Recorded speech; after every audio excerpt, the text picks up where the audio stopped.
Welcome to the Reality Revolution. I'm your host, Brian Scott. Today we're returning to Robert Stone and Jose Silva and a remarkable book called Create a Genius that Jose Silva and Robert Stone wrote about how to create a genius, how to use the Silva mind control technique with your children during schooling to accelerate learning. And it's a fascinating book. And the first two chapters are kind of a more generic look on what we know about the mind and how to control it. I wanted to read from the beginning portion because it is a very interesting summary of what we know about the mind and how you can control it. What we know about the mind. When Nikola Tesla began to experiment with newly discovered electricity, his lighting up a room was viewed as astounding and unbelievable. Nobody suspected it would lead to the lighting of cities or the advent of radio, television, and computers. Recently, discoveries about the human mind are in the same relative stage now. We have learned how to control our brainwaves and how to activate more of our mind. The mind can be trained to be in conscious control of the body. With this control, you and I have been using our mind to make us sick, can now use our mind to make ourselves well. By training ourselves to control our mind, we can activate more of its capacity. We can become better problem solvers. This additional mental capacity comes largely from the right hemisphere of the brain. This being in touch with creativity, it gives us access to a whole new stage of evolution for humankind.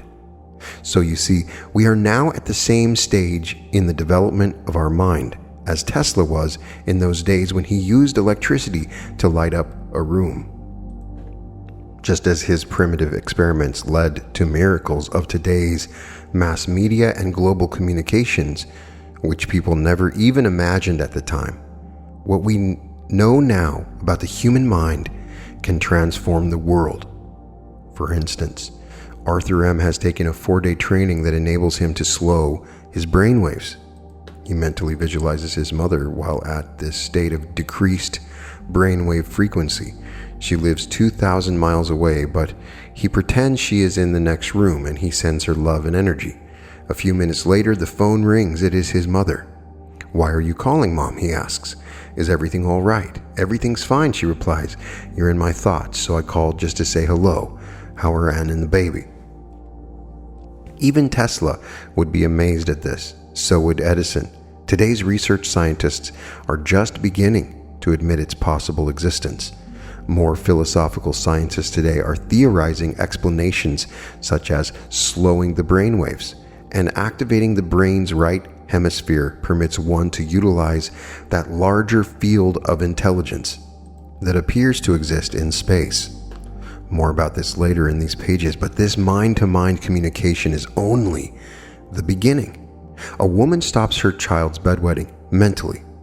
A student gets the answer to a test question from his professor mentally. An executive looks into the future in order to make a decision mentally. Sound impossible? It would not sound impossible if you were trained to slow your brainwaves to about half their present frequency. You would then be able to do all these things and more. In short, you would become a more efficient thinker all of the time. You would have a higher IQ. Instead of using largely on the left side of your brain in your thinking. Eccentric, you would be using both sides of your brain in your thinking. Centered. A centered thinker is moving in the direction of becoming a genius. In fact, the word genius does not do justice to a person who has centered his or her thinking. The American Heritage Dictionary defines a genius as exceptional or transcendent intellectual and creative power. When you begin to realize your fullest mental potential, you are more than exceptional. When you are centered in your thinking, you are even more than transcendent or surpassing others. Yes, you are exceptional, and yes, you do surpass others, but you also function mentally in a way that can be attributed only to a faculty of higher intelligence. Am I saying that you become closer to being godlike? Do you mind if I answer that question later? Let me say now that as far as we have advanced in knowing the capability of the human brain, we are still in our infancy. When one door is opened in this research, 10 more doors await. To create a genius before conception or after is simple. We can do much more. NASA's search for an extraterrestrial intelligence is a $10 million all-out hunt using high-powered antenna to listen in for sounds of life in this galaxy. To recognize different forms of intelligence in space, they are looking at higher forms of intelligence on Earth. They are looking at people with high IQs. No, they are looking at dolphins. The dolphin is the world's largest encephalized creature. That is, it has the largest brain in proportion to its body. Our brains lie flat. The dolphin's brain stands vertically. This provides enormous auditory ability. The dolphin receives messages with its ears the way we humans do with our eyes. They have sonar ears. When we activate more of our minds, we too have sonar-like abilities. We obtain valuable answers, solutions to problems, and innovative ideas as if they are floating around in outer space. We have the ability to live with an attunement to nature, naturally without any special knowledge, a faculty that humankind had better regain before it's too late. We have the ability to detect abnormalities in our body's functioning and to make corrections, and we can do this for others. We have the ability to get along with people in our family, in our business, and in our community. Another faculty that humankind had better acquire if wars are to end and prisons emptied. We scientists are a slow-moving bunch. We test and retest. We like to be sure of our ground. I am no exception. My research in the human mind goes back nearly half a century. My original purpose was just personal. I wanted to help my children to be better students. I succeeded in that goal. But the more I discovered, the more I realized that there were even greater discoveries possible ahead. Napoleon Hill said more than a half century ago, the educator who discovers a way to stimulate any mind and cause it to rise above this average stopping point without any bad reactionary efforts will confer a blessing on the human race, second to none in the history of the world. I disagree with him on only one point, that blessings was conferred upon the human race nearly 2,000 years ago. But it did not take. Graduates of the Silva method are able to go to a relaxed level of mind, visualize or imagine goals, changes, or solutions, and see them realized. Graduates equate this level of mind to the kingdom of heaven. This kingdom of heaven appears to have been discovered long ago by an itinerant teacher named Jesus. According to the Bible, Jesus frequently talked about the kingdom of heaven and how important it is. Seek ye first the kingdom of heaven, he said, and function within God's righteousness, and all else shall be added unto you. The kingdom of heaven is a mental dimension, yours for the training. Jesus was a trainer. He trained his disciples. In Jesus' day, this was the science of the times. There was little, if any, separation between science and religion. Today, scientists do not usually speak about the kingdom of heaven. Instead, they speak about the weight of the brain, its wave frequencies, the beta, alpha, theta, and delta frequency bands, the 30 billion neurons, the receptors, the two hemispheres left and right. They talk about these physical manifestations of the brain because science is a left brain function.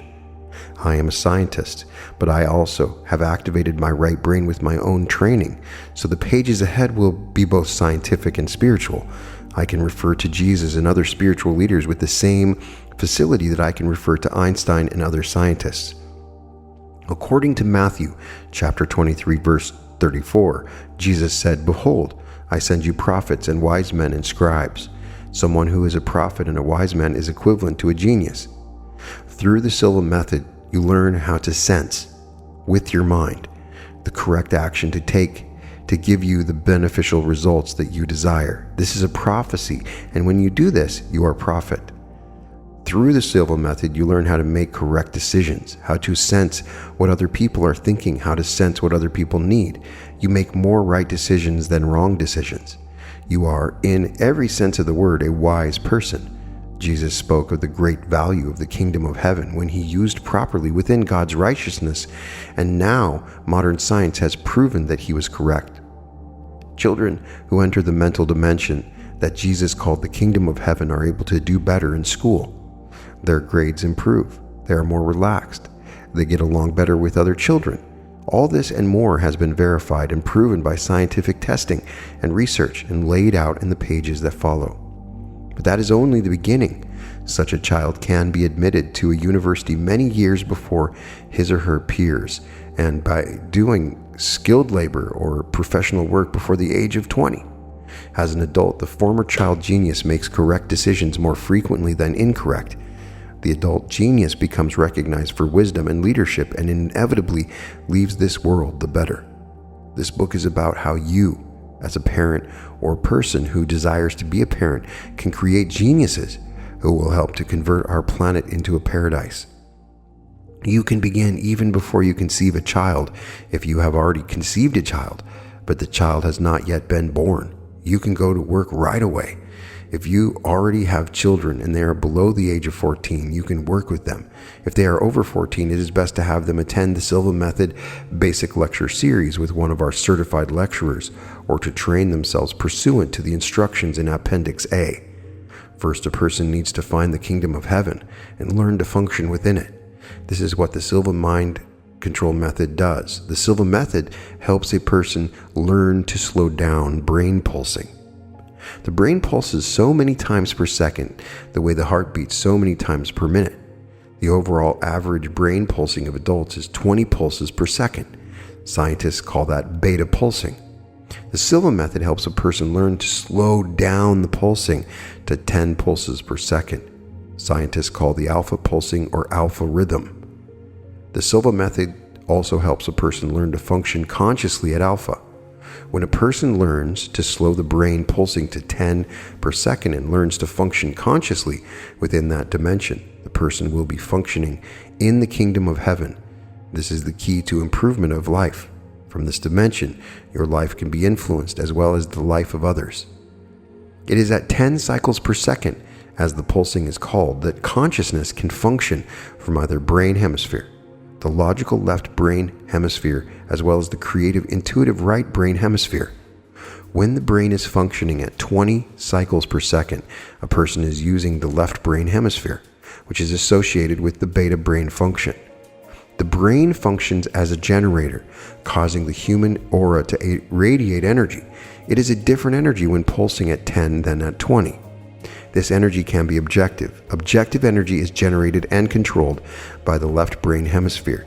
It influences both animate and inanimate matter, but is limited by distance and is effective for a distance of about 25 feet. Or the energy can be subjective. Subjective energy is transmitted and controlled by the right brain hemisphere. It influences animate matter and is not limited by distance. At alpha, where you are in control of your subjective energy, you can heal and help solve other problems for persons even on the other side of the world. The human aura, or energy field, is composed of 7 different energy fields. The first 3.5 fields are subjective and are controlled by the right brain hemisphere when a person's brain is vibrating at alpha, or at 10 cycles per second, with conscious awareness. Again, these fields are not limited by distance. The next 3.5 fields are objective and are controlled by the left brain hemisphere when the person is functioning at 20 cycles per second with conscious awareness. These fields are limited by distance. Having learned to go to the alpha level is having learned to enter into the kingdom of heaven. This means having learned to slow down brain activity to 10 vibrations per second. Entering the kingdom of heaven is the same as entering the alpha level. By functioning there with conscious awareness, you are attuned and doing your thinking from the right brain hemisphere. This means that a person who has learned to function with conscious awareness from the right brain hemisphere has learned to function in the subconscious consciously. The subconscious is the seat of memory, behavior, personality, and body control. Thinking with the left brain hemisphere, when the brain is pulsing at 20 vibrations per second, the person is using his outward awareness, which is in charge of the world of the body, the physical dimension, including body motion and physical activity. The right brain deserves more notice at this point. Let me be its public relations person. Science is realizing slowly but surely that the right brain, in addition to being in close communication with the subconscious, is also in close communication with a higher consciousness, which, for want of a better word, has frequently been called the superconscious. An exception was Carl Jung, a disciple of Freud, one of the founders of psychiatry. He called this higher consciousness aspect of the unconscious the collective unconscious. It was collective because we all could access it. Another exception is Rupert Sheldrake, a British botanist who theorizes that forms of life share a field of intelligence. He calls it a morphogenetic field. Again, it is shared by each of us. Are you beginning to suspect that this superconscious or higher consciousness really is? Let me put the icing on the cake. Scientists have a pretty clear job description of both the left and right brain hemispheres. One of the functions of the right brain hemisphere is to tap into creativity. Artists, authors, musicians use the right brain profusely. It is the source of their themes, ideas, plots, and originality. In other words, this higher consciousness with which the right brain connects is the source of creativity. Could the right brain connect us to our source, to our creator? Jesus, in effect, said that it does, and I agree. When the person does his or her thinking, when the brain is pulsing at 10 vibrations per second, that person is using the right brain. By relaxing to do this, the outer awareness gives way to an inner awareness. This is an awareness of the spiritual dimension. This can also be called the world of the mind. So our Creator resides in the kingdom of the mind, which is the kingdom of heaven, which is the kingdom of God, which is an invisible, intangible, non-material, non-physical dimension, a spiritual subjective dimension. It is the same dimension where our mind and human intelligence function. When the mind is attuned to the 10 brain vibrations per second frequency, the center of what scientists call alpha. It is where the person is attuned to the right brain hemisphere, the hemisphere that is in charge of the world of the mind, where everything that is to take place here must first take place there. The left brain hemisphere, which is used when a person is functioning at 20 vibrations per second, the beta level, is in charge of the world of the material body, the earthly plane, the physical world. Jesus' prayer, the Lord's Prayer, confirms that thy will be done on earth as it has been done in heaven. To be more times right than wrong, you and I must first do whatever has to be done with the right brain hemisphere while the brain functions at 10 vibrations, that is at alpha. When it will happen in the world of the physical on earth is as it is in heaven, and you and I will be called geniuses. I promise you, you are beginning to understand why it is necessary to talk in 2 languages to explain how to become a genius. It is rooted in the spiritual while it manifests in the physical. Science has it easy. It can explain what happens in the physical using English, if not exactly plain English. But to discuss its origins in the spiritual, there are no words. Language is for the visible physical existence, not for its invisible source. The closest we can come is the terms used in the Bible.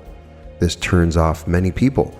It does not sound scientific, but in this manual on how to give birth to a genius and to train a child to be a genius, biblical words are scientific.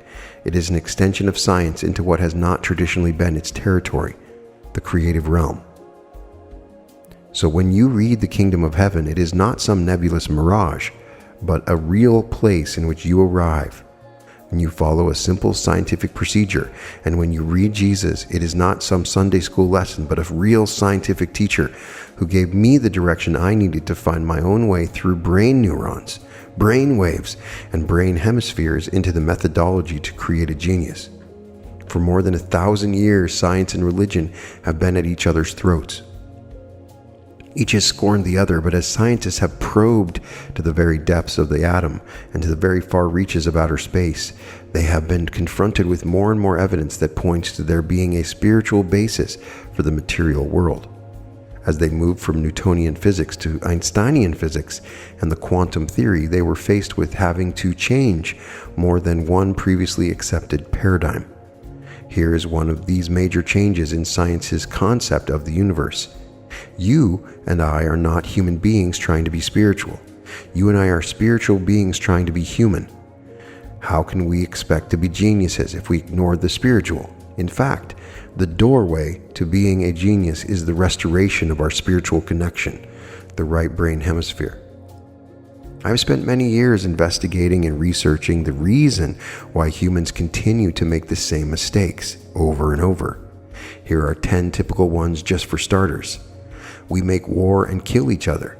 We destroy each other in the name of the Creator. We distrust one another. We take from one another. People still break all the 10 commandments. We abuse one another. We seek escape in alcohol and drugs. We lie and cheat to obtain power over others. We exploit our natural resources, and we poison the environment we share. The more we suffer by these mistakes, the more we appear prone to repeat them. The more you are monopolized by the physical world and ignore your true spiritual identity, the more you are sure to have a life marred by wrong decisions, unwanted conditions, unpredictable people, and nerve-wracking stress. Humans are fortunate to have conscious access to their spiritual source. Animals do not have this. They function instinctively, automatically, controlled by their genes. Humans who do not recognize their spirituality act like animals. An animal usually takes care of itself and its immediate family. It has its territory. Other animals may not enter it. Spiritual humans take care of themselves, their families, and others like themselves. Humans who do not recognize their spirituality need a visible means of support in order to survive. Humans who do not recognize their spiritual nature have not only a visible means of support, but also an invisible means of support. Some call this luck. They might meet the right people. They are in the right place at the right time. They have meaningful dreams, flashes of insight, and unique guessing correctly ability. If this is luck, then everybody can be lucky. Here is how. Learn how to relax your body and mind so that your brain waves have slowed down to 10 cycles per second. While relaxed, learn how to visualize or imagine what needs to be changed, healed, or corrected.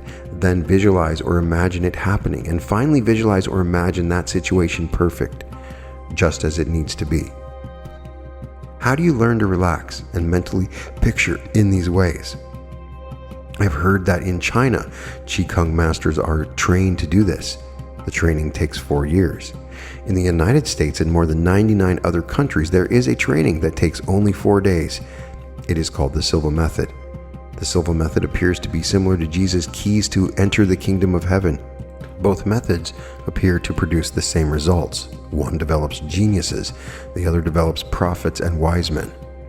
What are prophets and wise men? They are people who use their minds in a special manner. What is a genius? A genius is also a person who uses his or her mind in a special manner. People who have not learned to use the kingdom of heaven, the alpha dimension, never think about what to do with their lifespan while on this planet. They do not seem to be aware that we were sent here on assignment, albeit temporarily. Prophets, wise men, and geniuses have an active right brain hemisphere. They realize they are on a mission, each in quite a specialized way, but all to help make this a better world to live in. Left brain thinkers have an inactive right brain hemisphere. They work less. They are less constructive and creative. They do not function selflessly or for the common good. They appear to be here on the vacation of a lifetime, a vacation that can turn often into bankruptcy, divorce, lawsuits, foreclosure, accident, and illness.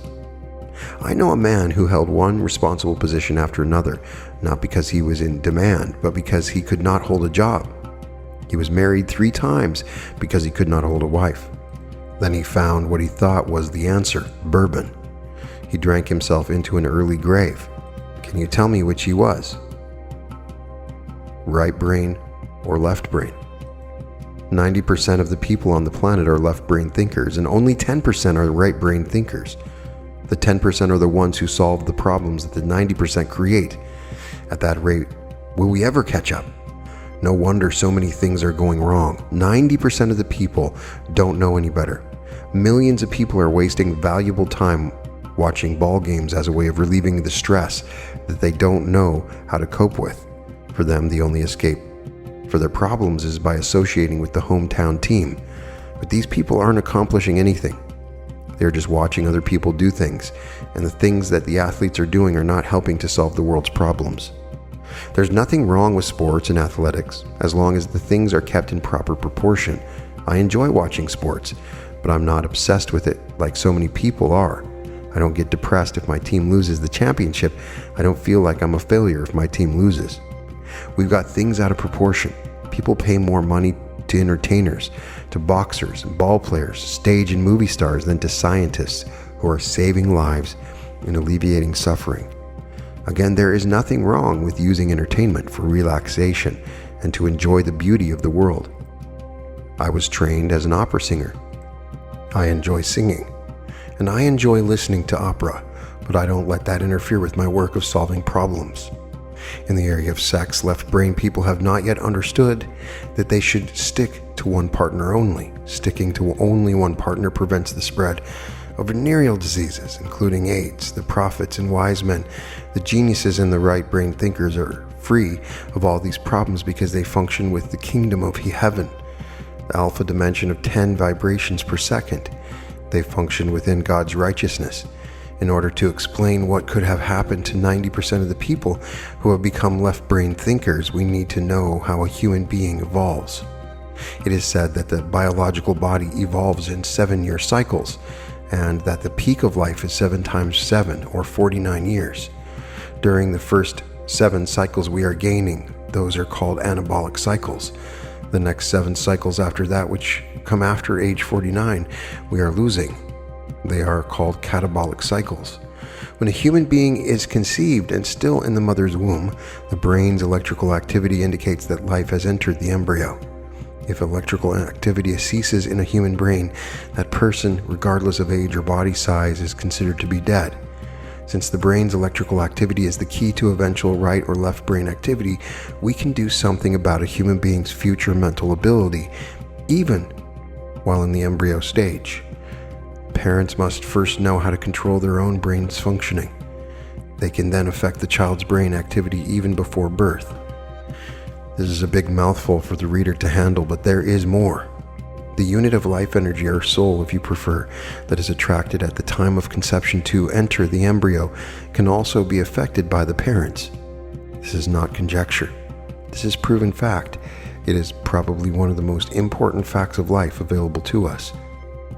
There is a step-by-step procedure for parents to follow to make their existing child a genius, and we will cover this step-by-step procedure that begins before conception. The product of both parts is a genius. It is an offspring that is not only a perfect child, but one that will be off on an early start to only make a better living, but to make the whole world better for living. Chapter 2. What we can do when we control the mind. My colleague on this book, Bob Stone, tells me that when he went to the Massachusetts Institute of Technology, MIT, to obtain his engineering degree a half-century ago, consciousness was not recognized. Scientists considered it to be non-existent, and no research was done on it at that prestigious university. For several decades, things did not change much. Astronaut Edgar Mitchell, who got his doctorate at MIT, wanted to conduct research in consciousness when he returned from the moon. But there was no ongoing activity in that field, except for the work that we were doing that had already moved into practical application by that time, so Mitchell had to form the Institute of Noetic Sciences in order to proceed. The fact that consciousness is but a frontier of science today, and less known and understood than even the far reaches of outer space, speaks volumes about the intimidation it has continued to be for science. This is because it cannot be detected with the senses or with instrumentation, and so it cannot be me or as you read, nor can its existence be proven through direct physical means. Consciousness and our conscious experiences are personal. That is subjective. This is a serious obstacle to scientists. The scientific method requires data to be objective, public, and repeatable. There's a second obstacle, the idea that you or I can choose and thus make things happen collides head-on with existing scientific paradigm that see this as a deterministic universe. Consciousness just does not fit into the present scientific view of things. So here we have two concrete concepts that create an effective barrier to us finding out more about what our consciousness can do. I myself ignored these barriers and was in turn ignored by other research scientists, even though my research has been successful beyond all my early purposes. I am still ignored. However, all that may now be changing. Here is why. Quantum physics shows that something can be in two places at the same time. Does that fit the so-called scientific view? Energy research shows that the consciousness of the researcher can affect the outcome of an experiment, another misfit. As science probes beyond the smallest particles of the atom, they see intelligence at work. Some of the bolder scientists are hypothesizing that space is filled with conscious intelligence, and they are beginning to prove this hypothesis to be so. Science used to sweep such non-fitting data under the table and forget it. Now their own consciousness is asserting its reality and they cannot ignore it. They are forced to accept both the consciousness of the subject and their own. So gradually, the subjective experience is being accepted as a database, especially if it is potentially shareable and repeatable. What does this mean to you and me? It means we are at last on the verge of a breakthrough in knowledge about consciousness and how it can be used to further humanity's welfare. But I broke through a decade ago, and as any Silva-trained graduate will confirm, maybe the professional scientists can afford to ignore me, but you cannot. Millions of people are benefiting from our work every day. Control your mind so you can focus your consciousness. And here are some of the immediate benefits awaiting you, not in the decades ahead, but today. You can picture in your mind what you want to happen to help yourself or others, and it will happen. You can communicate with another person without speaking a single word. You can help the healing of another person at a distance. You can use your mind to improve sleep, heighten energy, get rid of headaches, and heighten resistance. You can improve memory and accelerate learning. You can put an end to unwanted behavior such as your smoking or overeating. You can enhance desired behavior such as personality strengths, skills, abilities, and talents. You can set goals and reach them. You can profit from dependable intuition. You can make giant strides as a successful problem solver. You can tap the source of originality, inspiration, and creativity. And that's just for starters.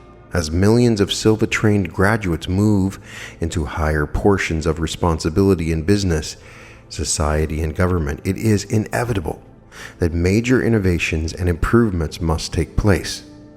Governments will be for the people, not at the people. Diplomats will be more successful in working for peace.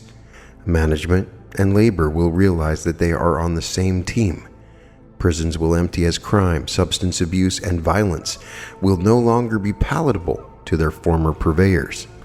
Business people will become more efficient, having greater problem-solving ability and dependable intuition. Present threats to the planet, its resources, and wildlife will be diffused. People will be able to project into the future and head off problems.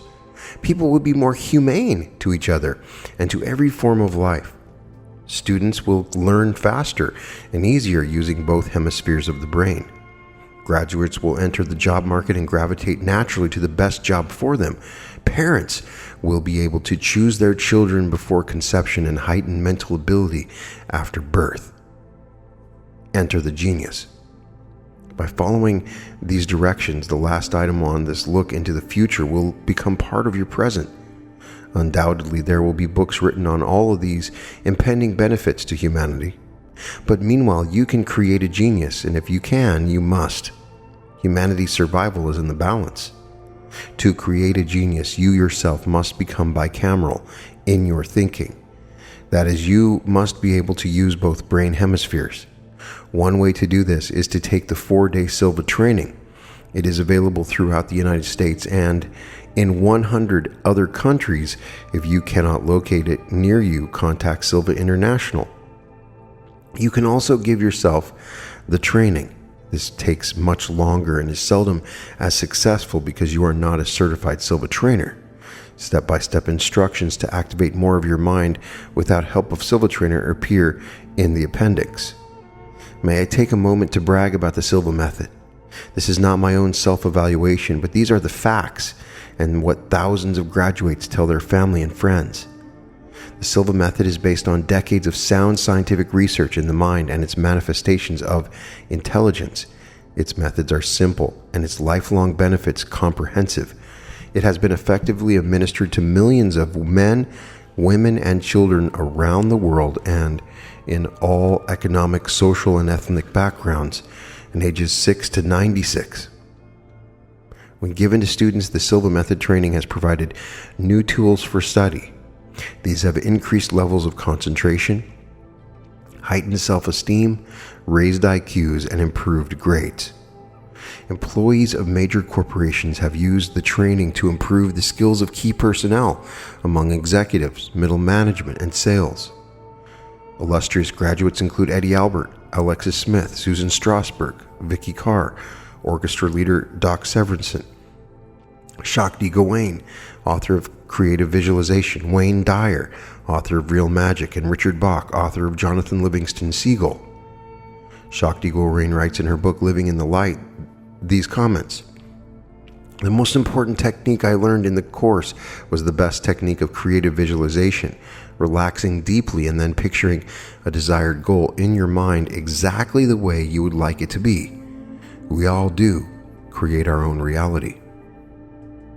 You are about ready to create your reality. You will not only create an offspring who is a genius, you will become one yourself to the extent that you wish to. You will improve your health, your marriage, your economic level, and your spiritual level. If your heart is beating faster and harder in anticipation of an improved life in every respect, you can imagine how I felt as years of research began to pay off in lives changed, peace of mind attained, and geniuses created. The mind and its focused conscious imagery has come of age. Miss C.R. of Long Island, New York, imagined herself in the new house she longed to be in, and in 5.5 months moved in. Mr. L.M. of Cincinnati was not happy in his job. He relaxed and visualized himself in the kind of work he enjoyed. 3 weeks later, he was approached by the personnel director of a large company. He received the perfect offer and accepted it. Mr. and Mrs. R.D. of Providence wanted a son, but not just any son, a son that would make a real contribution to society, perhaps a genius. So they relaxed but I'm getting ahead of myself. Scientists are moving closer to removing 2 obstacles to consciousness research. 1, they are more ready to accept experiences, whether objective or subjective, as valid input data. 2, they are more ready to accept phenomena for study even though they violate accepted scientific laws. Scientists are becoming more liberated, but they have a long way to go. Take health. We in Silva have been using the mind to heal the body for more than 25 years. The medical profession is just beginning to recognize a mind-body connection. They realize that it is the mind that makes us sick, largely through stress, and they realize the mind can make us well. Are they adopting this in medical practice? Rarely. They are waiting for laboratory researchers to locate the mind-body connection in neural, chemical, or other physical means. Meanwhile, another scientist in San Diego is proving time and again that human cells removed from the donor's body and electronically monitored react to the donor's emotions, even when miles away. Cleve Baxter calls his discovery primary perception. I can't explain this phenomenon, but I can use it, and I can teach you to use it. The mind extends beyond the brain. It encompasses the whole body, and well beyond the body. It is joined with other minds, not in a physical way, but in a metaphysical way, in a way that we can call spiritual. When you relax and use mental imagery, you activate the right brain hemisphere. which is our mind's connection to the spiritual or creative realm. Once so connected, your knowledge is no longer limited to what you have learned in school and so far in life. Your knowledge is unlimited. You can know things you have no way of knowing. In short, you are clairvoyant. You can do cases. The word case is used when a clairvoyant is diagnosing a problem, looking to see what has happened. Once the clairvoyant has found and described what the problem is all about, the situation is called a case. When the clairvoyant is going to work on correcting the problem, then the case becomes a project. We've noticed that every time a clairvoyant uses his or her clairvoyant faculties to solve problems, those clairvoyant faculties get better. This is the same response that you get in other skills. The more you practice, the better you get. Conversely, the clairvoyant faculty atrophies when not used. This reminds me of the story about the father and the talents that he gave to his sons. Those who did not use them lost them. Regardless of how many talents a person gets, he must use them to make them grow. If you do not use them, they will eventually waste away. Even what little you have, you will lose. It is the same with clairvoyance. The strengthening of the clairvoyant faculty while relaxed, that is, within the kingdom of heaven, is like saying that we are building something within a spiritual, non-physical, subjective, mental alpha dimension. This is a dimension where we build, and what we build is our very own, something that no one can ever steal.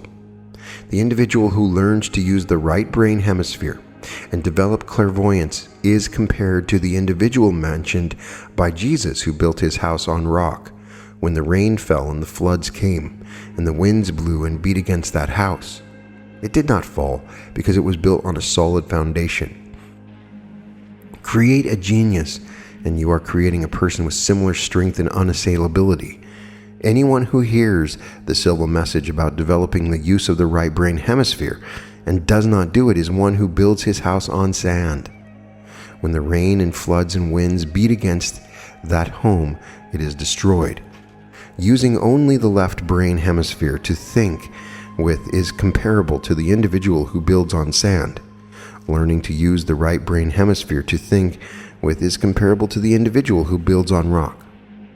What is a child genius like once it is conceived by its clairvoyant parents and raised as a genius? According to the directions given in the chapters ahead, well, such a child, when in the infancy stage, does not suffer from colic, rashes, or other pesky problems, and so is less apt to have frequent crying spells. The desire to be changed or to be fed is communicated silently to the parents. The infant soon sleeps through the night. As the child grows, it is far less susceptible to the usual childhood diseases such as mumps, measles, and chickenpox. Immunizations are not necessary. The baby's behavior is less destructive, there being an absence of throwing things, temper tantrums, and destructiveness. Instead, the baby begins to create in play habits and to show intellectual curiosity. In its early years, the child is usually free of nightmares, bedwetting, thumb-sucking, and other such problems with which other parents must cope. When reaching kindergarten age, the child genius will be a year or two ahead of its peers. School authorities should not hesitate to place it in first or second grade. They will recognize the child to be superior because of its immediate understanding of what is asked to do and its more mature attitude and behavior as compared to other children of that age, who are usually hyperactive, irritable, and manipulative. This child is more independent and has a lengthy attention span. Reading, writing, and mathematics skills seem to already be existent in the genius child. Education, a word based on the Latin educe, to lead or bring forth, becomes exactly that, instead of what it has been transformed into, a stuffing in. The genius child is likely to resist peer pressure in its behavior, does not succumb to television addiction.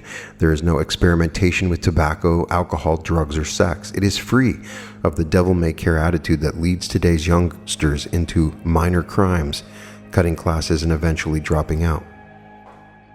The genius who is now a teenager is a serious human being who looks forward doing to the job it knows it has come here to do. Waste no time acquiring the necessary knowledge, skills, and experience needed to do that job or be proficient in that profession. What about social skills? Well, educators recognize their importance and are loath to permit acceleration in academic matters lest it cause later problems. But the genius teenager is a genius in social skills as well. Entering college 3 or 4 years earlier does not place it at a social disadvantage. Having naturally used more of the mind all of these growing up years, the young genius is intuitively aware of the skills, interests, and maturity in the people or he or she contacts. The young genius earns a doctorate at age 15 and begins a career and a family soon after. Parts of this scenario are theoretical. The rest is proven by actual cases. Even the part that is theoretical is based on at least partial successes.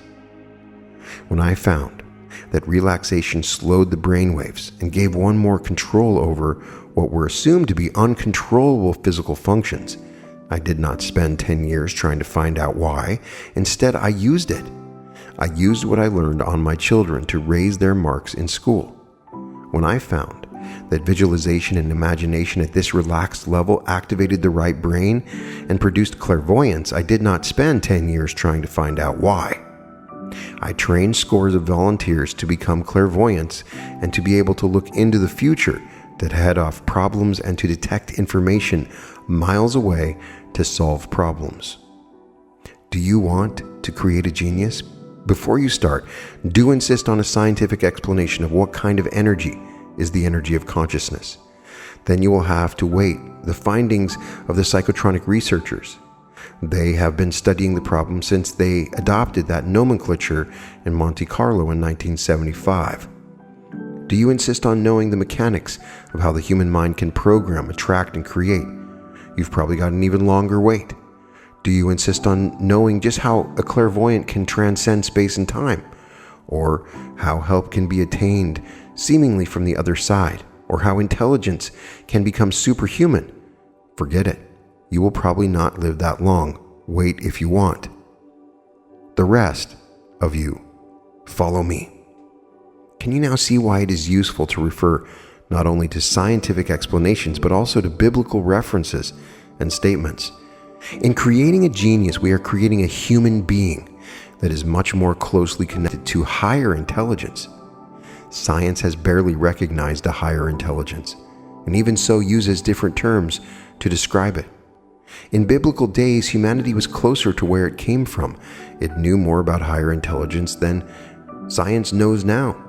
To me, it seems as if Jesus was explaining the benefits of being a prophet. It is one who can foresee what can happen in the future and select the best thing. Now, what is a prophet for our own understanding? The dictionary says to prophecy is to utter, foretell, or predict under divine influence, inspiration, and direction a future event. A prophet is one who can prophesy. The dictionary also calls prophecy divination, which is the act or art of knowing the future, or that which is hidden or unknown, in other words, a clever or correct guess. Notice the or that which is hidden or unknown. But there's nothing concealed that will not be disclosed, and nothing hidden that will not be made known. For what you have said in darkness will be said in the light, and what you have whispered in the inner chambers will be preached on the housetops. Matthew in chapter 23, verse 34, and Luke in chapter 12, verses 2 and 3 said that Jesus said this: "Behold, I send you prophets and wise men and scribes." There is no reason not to believe that Jesus had found the problems that humans were experiencing because they had not learned to use the right brain hemisphere to think with, and thus to become intuitive, able to prophesy, and head off problems. Jesus must have developed a method of mental training to correct this problem. I believe that Jesus' method of mind training was the keys to enter the kingdom of heaven that Jesus gave to Peter. The kingdom of heaven is where God resides, or that which we call God when you go there. God communicates with you through the right intuitive hemisphere. Luke says in chapter 17, verse 21, that Jesus said, "Neither will I say, behold, here it is, or behold, there it is. For behold, the kingdom of God is within you." Nowhere do we find information on how to develop clairvoyance or prophets or learn to prophecy. It seems as though someone hid or lost the keys to enter the kingdom of heaven. The dictionary associates divination with the divine. The divine is something pertaining to what we call God. So when we are able to guess right more times than wrong, we can then say we are divinely inspired. Divinely inspired means inspired by God. Inspired by God then means a connection with God. Anyone who desires to develop a connection with God must develop the means to guess right, to prophecy. So if you want to understand what you are doing as you begin to create a genius, ancient wisdom goes further than modern science. I have done what the Silva method prescribed, said one expectant mother. Expectant of a genius, that is. I have 6 more months to wait. There is no litmus test to detect whether we have succeeded, but I have a quiet, peaceful feeling inside that all is well. To me, that's better than a lab test. I trust my gut feeling. When Benjamin Franklin began his investigation of lightning, that led to his now famous kite and key experiments, he was accused by religionists of tampering with God's realm. In creating a genius, are we overstepping our boundaries? Are we doing right or wrong? There is nothing in our Constitution, our laws, or even our education, science or otherwise, that tells us whether the answer is right or wrong. So what do? We guess. I have guessed that the answer is it is right to create a genius. Mind you, mine is not an ordinary guess. When a left-brain person guesses, he or she might as well flip a coin.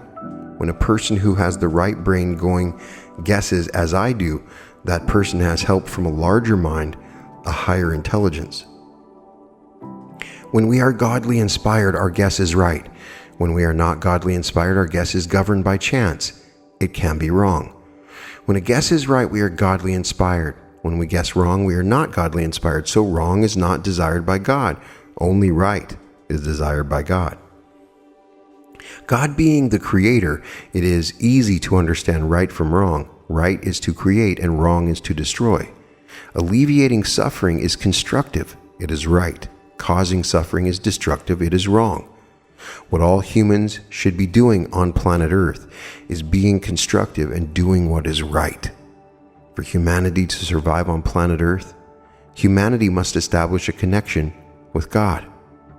To be able to establish a connection with God, you have to learn to use your intuitive right brain hemisphere so that you will be correct by guessing right because you are godly inspired. This is the main reason why we need to learn how to develop in our children the use of the right brain hemisphere so that they will all be prophets, wise men, geniuses, clairvoyants. They will be godly inspired to correct all past, present, and future problems that plague humanity on our planet. One key to right or wrong is, does it interfere with life or reinforce life? If a decision reinforces life, it must be right. When you activate the right hemisphere, you improve the ability of your mind to affect your body. You can relieve stress, which, when prolonged, can be fatal. You can stimulate your immune system to reverse a disease. You can change abnormality into normality. All of this and more can quickly add up to more years of your life and more life in your years. Right or wrong, right, so make the decision to create a genius. There may be an entity out there right now waiting for your decision to proceed, or the child now in your family may have inner genius within him or her waiting to manifest, as many children do. First step, activate your right brain by taking the Silva training, or by giving yourself with this training by following directions. While training yourself, you may read this book to see what lies ahead, but before doing any of the procedural steps, you must await your completion of the self-training. So, for people that want to do some basic training for Silva Mind Control, check out my previous episode on Silva Mind Control with Robert Stone and Jose Silva, and there's sort of a beginning guide on how to go about doing it. In fact, if you listen to any of the Robert Stone material, he gives several techniques and beginning guide to go into alpha, to relax yourself. It's not a complicated procedure. The reason this is so interesting is that he would research it, and so came up with some specific techniques using eye placement and breathing and visualization suggestions that work very powerfully. And really what we've just read is just giving a unique argument why you can build a genius for yourself or your kids. Now, the book is called Create a Genius by Jose Silva and Robert Stone, and I recommend that you read it. If you have a child or you have a child on the way, then check this out.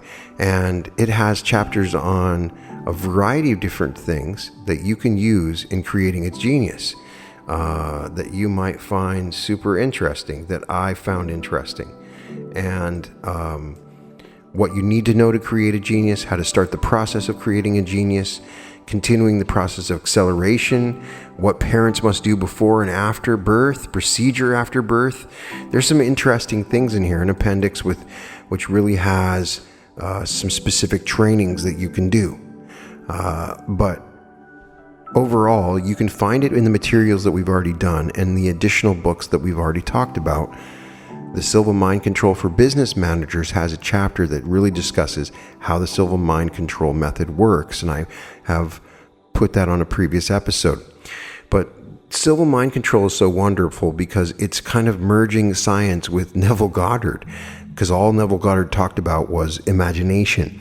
And imagination is a right brain activity, and his argument was imagination was God. Well, are we connected to God through the right brain? The left brain is just a device, a tool that we have, like a calculator in our brain that compiles facts and can go through the factual process, which is important. We need to have that. But it is not the most powerful part of our brain. We may think it is from past experience, because facts are very important. But there is a creative aspect that you have connected to your consciousness that can't be denied, and that happens when you awaken the right brain. So really, this episode gives a unique argument and a setup and a prelude to this book, and I totally recommend that you get the book and create a genius. And please put in the comments, did you have success in creating a genius? Did you follow some of these techniques? And we may even do a masterclass on some of these techniques that Robert Stone talks about.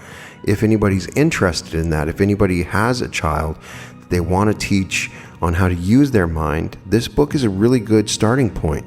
I've used it with some aspects of this with my son, who was 14 when I started using it. And you can just check out his YouTube channel. He's making music every day. He's accessing the creative part of himself every day. Every day he's creating something, and it's exciting. He's singing, he's doing things, but he, at the same time, he is passing every single math class with an A+, not missing anything, and everything is easy for him. And so I think you can do it through some basic ideas, just teaching your kids how to relax, teaching your kids how to go within to find guidance and wisdom, how to teach your kids to follow intuition and how the mind works. These are all very important aspects. And Jose Silva wanted to use this process to help kids become geniuses. And it's possible. You can create a genius. So please let me know in the comments if you have created a genius, if you use these techniques. I want to know more. And also just put it for anybody that wants to read about this, and success stories are there. There's a bunch of success stories in this book. In fact, the end of this chapter is another whole page and a half of somebody named Paul that had done this with their kids, and it's pretty amazing. The number of success stories in here are really, really interesting, and there's something to this. Silva Mind Control might be at its heart a wonderful technique for our children. In any case, I'm hoping that you're having a fantastic day, and I'm imagining with my right brain a beautiful day for you, with love and happiness and joy, finding the inner joyousness within you, and it's spreading, expanding all outward, and you're having a fantastic day. All episodes of The Reality Revolution can be found at therealityrevolution.com. And welcome to The Reality Revolution.